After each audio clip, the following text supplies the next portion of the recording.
Mga tropa, bago tayo magsimula sa content natin, kung gusto nyong mag-avail ng mga printing template kasama yung mga application for printing business, i-message nyo lang ako. One-time payment lang to at 2 years lang existing etong cloud server natin at napakalaking tulong neto, lalong-lalo na kung kayo ay nagsisimula sa printing business. Hindi na kayo maghahanap pa ng mga template dyan kung saan-saan. At mga tropa, hindi ko kayo pinipilit na mag-avail neto at lagi kong sinasabi, dapat yung mga hard-earned money ninyo, yung mga gagastusin ninyo na mga pera, dapat sulit na sulit ninyong magagamit. Kung meron naman kayong mga makukuha na mga free na mga template, gamitin nyo na lang din. At nagbibigay din naman ako ng mga free at sinasabi ko rin naman sa inyo kung saan nakakakuha ng mga free template. Ito ay para lang sa mga talagang gustong-gusto na meron na talaga silang existing na template. At again, message lang kayo sa ating Facebook page. Previous video nga natin, itinuro ko sa inyo or i-share ko sa inyo kung ano yung top 1 na printer para sa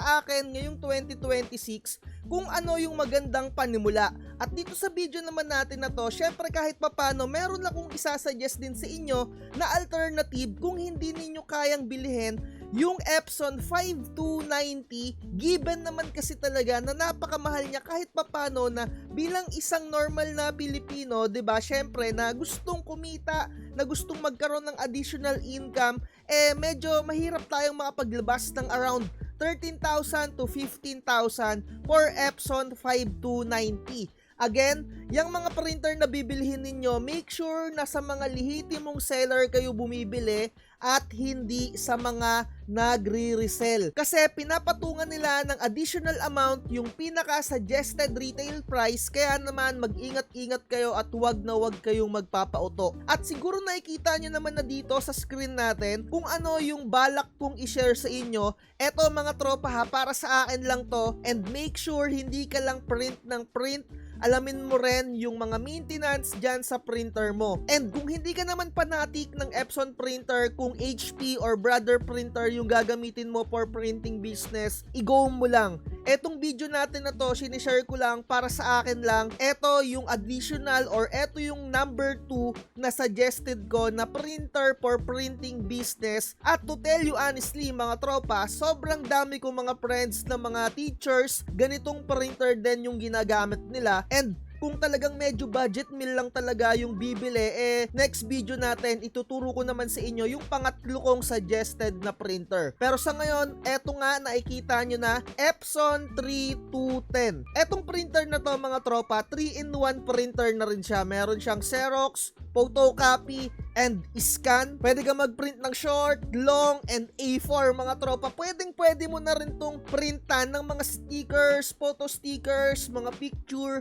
Ang pinakamaganda lang kasi talaga mga tropa sa paggamit ng mga Epson printer, sobrang flexible niya sa mga ink. Pwede kang gumamit ng mga alternative na ink, mga third party brand na ink, at pangalawa mga tropa, pwede kang mag-pigment ink at pwede kang mag-sublimation ink. And syempre kung magpiprint ka ng mga mugs, syempre sublimation ang gagamitin mo. Kung magpiprint ka naman ng sticker, pwedeng pigment, pwedeng dye ink. Hindi kagaya ng mga ibang brand, talagang stick lang sila kung ano yung pinaka-ink na kasama nila at dapat original ink lang yung ginagamit. Dito sa mga Epson printers kagaya na itong 3210, pwede kayong mag-alternative, pwedeng pigment or pwedeng mumurahin na mga dye ink. Conforme yan sa i-offer ninyo ng mga services, di ba? So for additional information tungkol dito sa mga printer na to, i-search nyo na lang dito sa YouTube channel natin. Type nyo SciTV Best Printer.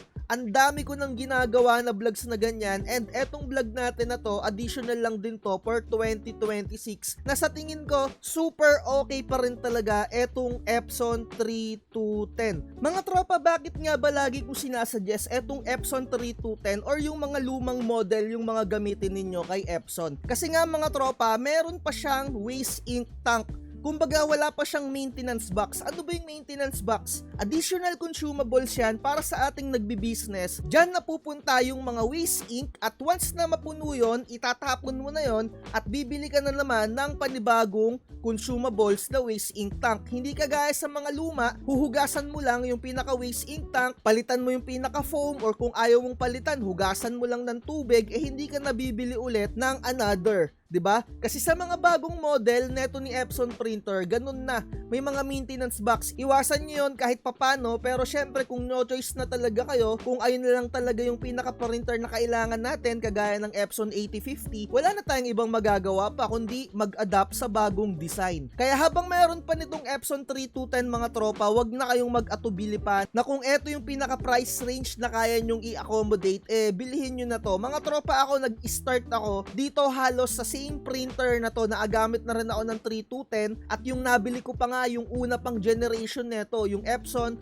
3110. Ayun yung una pang generation kasi etong 3210 second generation na to. So nakikita natin dito sa screen yung price range niya around 9,000. Pero ang pinaka standard price kasi niyan mga tropa, kung titignan ninyo sa pinaka Epson website, 8,795. Kumbaga yung mga seller online nagdadagdag sila ng additional kasi nga mga tropa, may mga bawas kasi kapag bibili ka sa Shopee. Halimbawa ako, magtitinda ako sa Shopee, napakalaki ng mga kaltas neto ni Shopee or ni Lazada. Kaya naman yung ginagawa ng mga seller, dinadagdagan nila ng kahit papano. And eto ang kinagandahan lang din talaga kung bibili ka sa online, kahit na napakamahal niyan, kung makikita ninyo no, yung pinaka-original 8,795 at kung makikita natin 9,000 halos, may mga discount kasi dito sa online. Yun lang din talaga yung kinagandahan, lalong-lalo na yung mga online vouchers. Kapag bumili kayo dyan sa description natin, sa mga link na nakapalagay dyan or yung mga nagpa-pop up dyan sa screen natin, makakakuha kayo ng discount. At make sure mga tropa ha, ang pinaka-original price lang yan, 8,000 to 9,000 talaga. Kapag ka nakakabili kayo ng 12,000 na Epson 3210, inuuto ka lang nun. Kaya ingat-ingat kayo, huwag kayong magpapauto sa mga makikita ninyo na may mga freebies, may mga only support. Mag-research kayo para hindi kayo nauuto. Huwag kayong magpapauto-uto dyan sa mga freebies na yan. Makikita ninyo sobrang mahal, di ba? Parang binili nyo na lang din yung freebies. Di kayo na lang bumili mismo ng pinaka-original na presyo na nakikita nyo naman dito, di ba? Kung ano nga yung sinabi ko sa inyo na top 1 printer, halos parehas lang din yan ng specification. Yun nga lang, etong Epson 3210 wala siyang ADF na tinatawag. So etong Epson 5290 meron siyang ADF. So okay lang naman din to para sa akin mga tropa sa pinaka presyo niya na 9,000, 'di ba? At makukuha mo pa nga yan kung makakapag-sale talaga around 7,000 pa. When it comes naman sa printing speed, same lang din talaga yan ng pinaka printing speed kung titignan ninyo. So nandito tayo sa 3210, makikita ninyo, ayan o, ipag-compare nyo na lang, i-post nyo na lang yung video at pupunta tayo sa 5290, papakita ko sa inyo side by side. Ayan o, same lang talaga yan mga tropa. Kung gusto nyo na sobrang bibilis talagang mag-print, maghanap kayo ng mas mahal pang printer. Kasi nga, kung ano lang yung amount na inilalabas mo, yun lang yung pinaka-value na makukuha mo mga tropa. 'Di ba? Kung gusto mo sobrang bilis, bumili ka ng mga workforce printer or itry mo yung other brand na medyo mabibilis pang mag-print. Kagaya ng mga Brother, pero syempre, may mga pros and cons talaga dyan sa Brother. Ako mga tropa, kung medyo baguhan lang talaga ay sa printing at hindi kayo marunong magbutingting, hindi ko talaga isasuggest sa inyo yung mga Brother printer na yan. Sobrang hirap niyang baklasin, literal. Comment down below mga tropa ha kung tunay yung sinasabi ko. At sobrang napatunayan ko na yan, ang dami ko ng vlogs dito sa channel natin na hinahanap ko yung mga feedback ng gumagamit ng Brother printer at talagang nahihirapan din silang magbaklas ng pinaka-printer na yon. At bakit ko ba binabanggit yung pagbabaklas mga tropa? Iniisip nyo ba na sirain yung mga printer?